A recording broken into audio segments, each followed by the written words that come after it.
Welcome to Tachyon. Solar සහ power ශේෂ්ත්‍රයේ සම්බන්ධයෙන් අවධානයෙන් ඉන්න අයට දැනගන්න ලැබෙන්නේදී CEB එකෙන් අලුතෙන් announcement එකක් කරලා තියෙනවා ජලයෙන් වැඩ කරන බැටරියක් ගැන. ඉතින් හැමෝම මේ දවස්වල කතා වෙනවා මොකද්ද මේ ජලයෙන් වැඩ කරන බැටරිය? ජලයෙන් කොහොමද බැටරියක් හදන්නේ? එතකොට මේක බොරුවක්ද ඇත්තක්ද කොහොමද කියන එක ගොඩ දෙනෙක්ට ප්‍රශ්නයක් වෙලා. ඉතින් අපි අද ආවේ මේ ප්‍රශ්නෙට උත්තරයක් දෙන්න. 2025 පෙබරවාරි 21 CEB එකෙන් announcement එකක් නිකුත් කරනවා අරණායක සහ නාවලපිටිය අතර ස්ථානයක මෙගාවොට් 600ක බලයෙන් යුක්ත පම්ප් හයිඩ්‍රෝ ස්ටෝරේජ් ෆැසිලිටි එකක් මහඔය මූලික කරගෙන නිෂ්පාදනය කරනවා කියලා. ඒත් එක්කම මේක කියලා තියෙනවා මේක තමයි ලංකාවේ පළවෙනි වෝටර් බැටරි එක කියලා. හරි. අපි මේ වෝටර් බැටරි එක මොකක්ද කියලා දැනගන්න කලින් ඇයි අපිට මේ වගේ පම්ප් හයිඩ්‍රෝ සිස්ටම් එකක් අවශ්‍ය වෙන්නේ කියන ප්‍රශ්නෙට උත්තර හොයන්න බලමු. වතුරෙන් හදන නිසා පම්ප් හයිඩ්‍රෝ ස්ටෝරේජ් එකක් කියන්නේ ඊටාම ලාභදායී බැටරියක් කියලා හිතාගෙන අපි මේ කතාවේ ඉස්සරහට යමු. ඔයාලට මේ පේන්නේ CEB එකට එක් වර්ගයේ එනර්ජි රිසෝසස් පාවිච්චි කරලා කිලෝවොට් පැය එකක් හදන්න වැය වෙන පිරිවැය.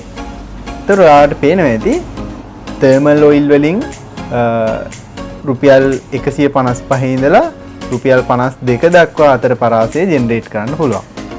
ඒත් එක්කම ලාභදායීම ජෙනරේෂන් මෙතඩ් එක ලක්විජය පවර් ප්ලාන්ට් එකේ කෝල් වලින් එනර්ජි ජෙනරේට් කරන එක. කෝල් වලින් ජෙනරේට් කරන්න CEB එකට වැය වෙන්නේ 1 කිලෝවොට් පැයකට නැත්නම් 1 යුනිට් එකකට රුපියල් 30කට ආසන්න අගයක්. මේ දත්ත අපි ගත්තේ 2023 CEB sales and generation report එකේ.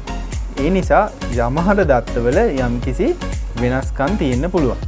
එතකොට මේ ප්‍රස්තාවයෙන් පෙන්නන්නේ 2023 වර්ෂයේ මේ එක එක එනර්ජි සෝස් එකෙන් කොච්චර එනර්ජි ප්‍රමාණයක් ප්‍රතිශතයක් විදිහට යුටිලයිස් කරලා තියෙනවද කියන එක. කෝල් වලින් 29.6ක්, ජල විදුලියෙන් 32ක්, 19.8ක් ගිහිල්ලා තියෙන්නේ නැප්තා ඔයිල් වලින්. 15.3කට ආසන්න ප්‍රමාණයක් පෙට්‍රල් ඩීසල් වගේ IPP බලාගාර වලින් ගිහිල්ලා තියෙනවා. ඒත් එක්කම 2.6කට ආසන්න ආගයක් තමයි මේ NCR non conventional renewable energy source වලින් ජෙනරේට් වෙලා තියෙන්නේ.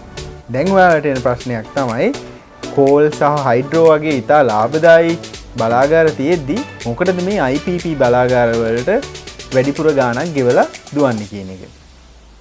අන්න ඒකට උත්තරේ මෙන්න මේ ප්‍රස්තාවය තියෙනවා.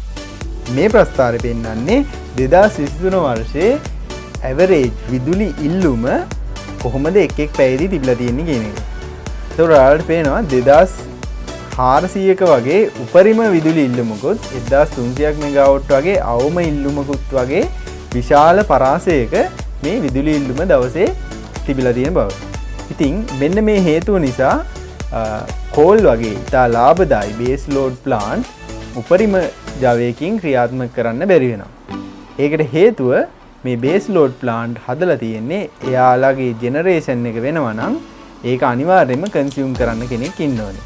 හැබැයි අපේ දැන් අර මෙගාවොට් 1300 වගේ අඩුම අවස්ථාවට එනකොට මේ ජෙනරේට් කරන ප්‍රමාණය කන්සියුම් කරගන්න කෙනෙක් නැතිවීම නිසා මේ පද්ධතියේ තියෙන එක පැරාමීටර්ස් ෆ්‍රීකවන්සි එක වෝල්ටේජ් එක වගේ අස්ථාවර වෙන්න පුළුවන්. ඉතින් මෙන්න මේ වගේ අස්ථාවර වෙන අවස්ථාවලදී මේ පද්ධතිය ස්ථාවරව තියාගන්න තමයි මේ හයිඩ්‍රෝ පවර් ප්ලාන්ට් සහ ගොඩක් වෙලාවට IPP තර්මල් ප්ලාන්ට්ස් ක්‍රියාත්මක වෙන්නේ. මෙන්න මේ ඩිමාන්ඩ් කර්ව් එකට ඩක් කර්ව් කියලා ලෝකෙ පුරාම පාවිච්චි වෙන්නේ.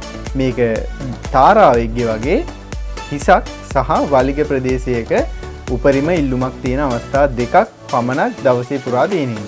ඉතින් මෙන්න මේ ඩක් කර්ව් එක ලංකාවට විතරක් නෙමෙයි ලෝකෙ පුරා ගොඩක් රටවල් වල මේ වගේම ගැටලුකාරී ප්‍රශ්නයක්.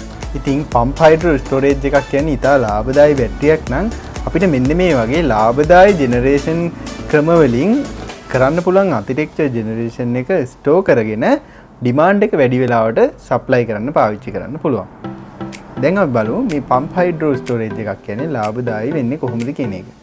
පම්ප් හයිඩ්‍රෝ ස්ටෝරේජ් එක ප්‍රධානම මෙකැනිසම් එක තමයි පල්ලෙහැයින් තියෙන ජලාශයකින් වතුර අරගෙන පොම්ප කරනවා ඉහළින් තියෙන ජලාශයකට.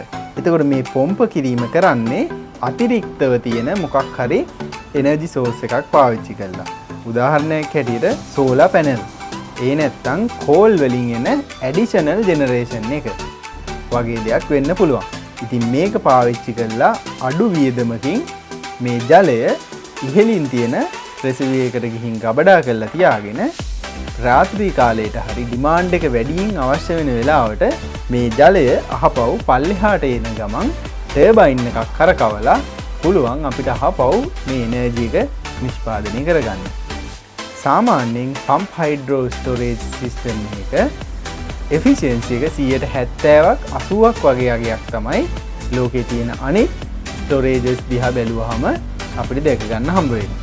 පම්ප් හයිඩ්‍රෝ ස්ටෝරේජ් එකක් ලාභදායී වෙන්න ප්‍රධානම හේතුව තමයි මේකේ ස්ටෝරේජ් එක විදිහට භාවිතා කරන ජලයට අපිට වැය වෙන පිරිවැය ඉතාමත් අඩුයි. අපි දන්නවා ඕනම බැටරියක් කාලයත් එක්ක ඩිප්‍රීසියේට් වෙනවා. පම්ප් හයිඩ්‍රෝ ස්ටෝරේජ් එකේ තියෙන ප්‍රධානම ලාභය තමයි මේ පම්ප් හයිඩ්‍රෝ ස්ටෝරේජ් එකේ භාවිතා වෙන බැටරිය ඒ නැත්තම් වතුර කාලයත් එක්ක ඩිප්‍රීසියේට් වෙන්නේ නැති එක. එතකොට අපි අද මෙගාවොට් පැය 600ක බැටරියක් හැදුවොත් ඒක තව අවුරුදු 10කින් බැලුවත් ලීක් එකක් නැත්තම් මෙගාවොට් 600ක බැටරියක්ම තමයි. පහුගිය දවස්වල අපිට නිතරම අහන්න ලැබුණා මේ සෝලාර් නිසා විදුලි පද්ධතිය අන්ස්ටේබල් වෙනවා. ඒක නිසා සෝලාර් තවදුරටත් පද්ධතියට එකතු කරන එක සීමා කරන්න ඕනේ කියන එක. හැබැයි නිකමට හිතලා බලන්න මේ යුනිට් එකක් රුපියල් 27 ගානේ CB එකට හම්බ වෙන සෝලාර් යුනිට් එකක් මේ වගේ පම්ප් හයිඩ්‍රෝ එක 70%ක කාර්යක්ෂමතාවයක් යටතේ ස්ටෝ කරත් මේක ඩිමාන්ඩ් එක වැඩි වෙලාවට පරිභෝජනය කරන්න පුළුවන් වැය වෙන්නේ රුපියල් 38ක් විතරයි. ඉතින් මේ පම්ප් හයිඩ්‍රෝ ස්ටෝරේජ් එකක් කියන්නේ ලංකාවේ පළවෙනි තවට කරන දෙයක් නන් නෙමෙයි. ඒක ගොඩක් පරණ ටෙක්නොලොජි එකක්. 1970 ගණන් වල ඉඳලා ලෝකයේ මේ පම්ප් හයිඩ්‍රෝ ස්ටෝරේජ් නිර්මාණය වෙලා තියෙනවා. ලෝකේ තියෙන පරණම පම්ප් හයිඩ්‍රෝ ස්ටෝරේජ් සිස්ටම් එක හදලා තියෙන්නේ 1907 දී ස්විට්සර්ලන්තේ. ඒත් එක්කම ලෝකේ තියෙන විශාලතම පම්ප් හයිඩ්‍රෝ ස්ටෝරේජ් එක නිර්මාණය කරලා තියෙන දැන්ට චීනයේ මෙගාවොට් 3600ක බලාගාරයක් මේක තියෙන්නේ චීනයේ ෆෙන්ජින් කියන නගරේ. මේ පම්ප් හයිඩ්‍රෝ ස්ටෝරේජ් එකක් නිර්මාණය කරන්න අවුරුදු 12ක් 14ක් වගේ කාලයක් වැය වෙනවා. ඉතින් අපි ලංකාවේ පම්ප් හයිඩ්‍රෝ ස්ටෝරේජ් එක ලබන අවුරුද්දේ පටන් ගත්තත් අපිට තව 2035 වෙනකන්වත් බලන් ඉන්න වෙනවා මේ පම්ප් හයිඩ්‍රෝ ස්ටෝරේජ් එක ක්‍රියාත්මක වෙනකම්. ඉතින් මේ වගේ වැදගත් තාක්ෂණික තොරතුරු දැනගන්න අපේ YouTube channel එකත් එක්ක එකතු වෙලා ඉන්න.